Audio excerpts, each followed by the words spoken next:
585 లో second topic చూద్దాం. Operation గరుడ పేరుతో ఏపీ వ్యాప్తంగా మెడికల్ షాపులు, ఏజెన్సీలపై అధికారులు దాడులు నిర్వహించారు. ఈగల్ టీమ్స్, పోలీస్, మెడికల్ అధికారులు కలిసి ఈ ఆపరేషన్ నిర్వహించారు. ఆపరేషన్ గరుడ కోసం మొత్తం 100 టీంలు రంగంలోకి దిగాయి. ఈ తనిఖీల్లో నిషేధిత మందుల సరఫరా, అక్రమ కార్యకలాపాలపై ప్రత్యేక నిఘా పెట్టారు. మెడికల్ షాపుల్లో మందుల నాణ్యత, రికార్డులని అధికారులు పరిశీలించారు. తనిఖీల్లో కీలక విషయాలు గుర్తించారు అధికారులు. చాలా చోట్ల ప్రిస్క్రిప్షన్ లేకుండా మందులు విక్రయిస్తున్నట్లు తేలింది. ఇకపై ఇలా అనుమతులు లేకుండా విక్రయిస్తే కేసులు తప్పవని అధికారులు హెచ్చరించారు. ప్రిస్క్రిప్షన్ మీద అమ్మవలసిన మందులు మాత్రమే మందుల షాపులో విక్రయించాలని సూచించారు. శాంపిల్ డ్రగ్స్ అమ్మినా చర్యలు తప్పవని వార్నింగ్ ఇచ్చారు. ఎన్ఆర్ఎక్స్ డ్రగ్స్ ని డాక్టర్ ప్రిస్క్రిప్షన్ లేకుండా ఎట్టి పరిస్థితుల్లో అమ్మకూడదని, కొన్ని చోట్ల అనధికారికంగా న్యూ డ్రగ్స్ ని ప్రిస్క్రిప్షన్ లేకుండా అమ్ముతున్నారన్న ఘటనలు తమ దృష్టికి వచ్చాయని డ్రగ్స్ కంట్రోల్, విజిలెన్స్ అధికారులు చెప్పారు. మరోవైపు రాష్ట్ర వ్యాప్తంగా కొన్ని మెడికల్ షాపులకి అనుమతులు లేనట్లు గుర్తించారు. అనుమతి లేని మెడికల్ షాపులకి నోటీసులు జారీ. సార్, ఇదిగోండి నా రెసిగ్నేషన్. ఎందుకు? నేనే జాబ్స్ ని క్రియేట్ చేసి బాస్ అవ్వాలనుకుంటున్నాను. ఎలా?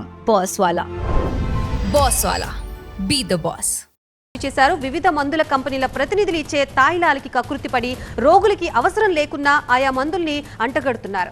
1-2 రకాల మందులతో నయమయ్యే రోగానికి కూడా 5-6 రకాల కంపెనీల మందులు రాసి కమిషన్ల రూపంలో వైద్యులు తమ జోబులు నింపుకుంటూ ప్రజల్ని ముంచుతున్నారు.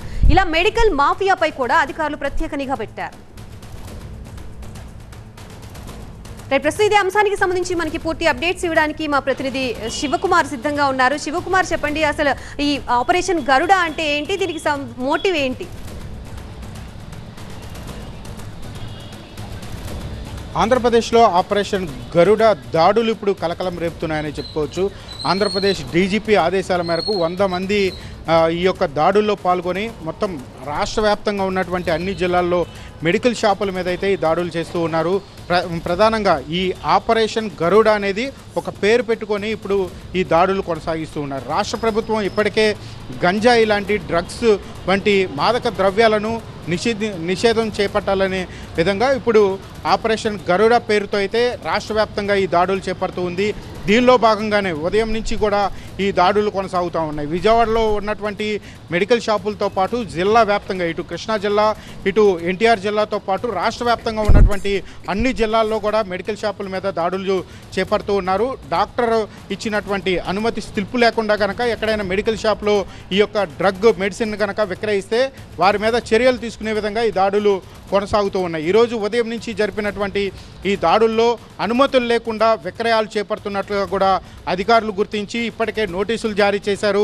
దీనికి సంబంధించినటువంటి అంటే ఈరోజు రాష్ట్ర వ్యాప్తంగా జరిగినటువంటి ఈ దాడుల్లో ఏమేం గుర్తించారు, ఎక్కడెక్కడ అనుమతులు లేకుండా మెడికల్ షాపులు నిర్వహిస్తున్నారు, ఈ మాఫియాకు సంబంధించి కావచ్చు, అన్ని వ్యవహారాల మీద దాడులు కొనసాగుతూ ఉన్నాయి. ఈ నేపథ్యంలో సాయంత్రానికి మొత్తం డేటా వచ్చే అవకాశం ఉందని అధికారులు చెప్తూ ఉన్నారు. ఎక్కడెక్కడ ఈ షాపుల మీద దాడులు చేశారు, ఆ దాడులకు సంబంధించినటువంటి వివరాలు మరికొద్దిసేపట్లో వెల్లడిస్తామని చెప్పని ఏగల అధికారులు చెప్తూ ఉన్నటువంటి పరిస్థితి. ఈ దాడుల్లో ఏగల అధికారులతో పాటు పోలీసు, డ్రగ్ అధికారులు కూడా పాల్గొని మొత్తం మెరుపు దాడులు చేస్తూ ఉన్నటువంటి పరిస్థితి. ఇప్పటికే పలు మెడికల్ షాపుల్లో నిబంధనలకు విరుద్ధంగా ఈ యొక్క డ్రగ్ విక్రయాలు చేపడుతున్నట్లుగా అధికారులు గుర్తించారు.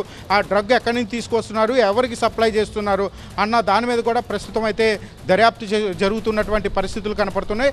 ఎక్కడైనా నిబంధనలకు విరుద్ధంగా గనక ఈ యొక్క డ్రగ్ విక్రయాలు చేపడితే వారి మీద కఠిన చర్యలు తీసుకుంటామని చెప్పని డ్రగ్ అధికారులు చెప్తూ ఉన్నారు. ప్రధానంగా గంజాయి, మాదక ద్రవ్యాలు నిర్మూలన కోసం ఇప్పటికే రాష్ట్ర ప్రభుత్వం అనేక చర్యలు చేపడుతూ ఉంది. ఇప్పటికే గంజాయి అనేది స్మగ్లింగ్ కొంత అడ్డుకట్ట వేసిన నేపథ్యంలో ఇప్పుడు ఆ గంజాయి కొరత కారణంగా మెడికల్ షాపుల నుంచి ఈ యొక్క డ్రగ్ను సేకరించి మాదక ద్రవ్యాలు సేకరిస్తున్నట్లుగా అధికారులకు సమాచారం వస్తున్న నేపథ్యంలో ఈరోజు మెడికల్ షాపుల మీద అయితే ఈ దాడులు జరుగుతున్నట్టుగా కూడా అధికారులు చెప్తూ ఉన్నారు. దీనికి సంబంధించినటువంటి పూర్తి వివరాలు మరి కాసేపట్లో వచ్చే అవకాశాలు కూడా కనపడుతూ ఉన్నాయి. Thanks for the update, Shivakumar.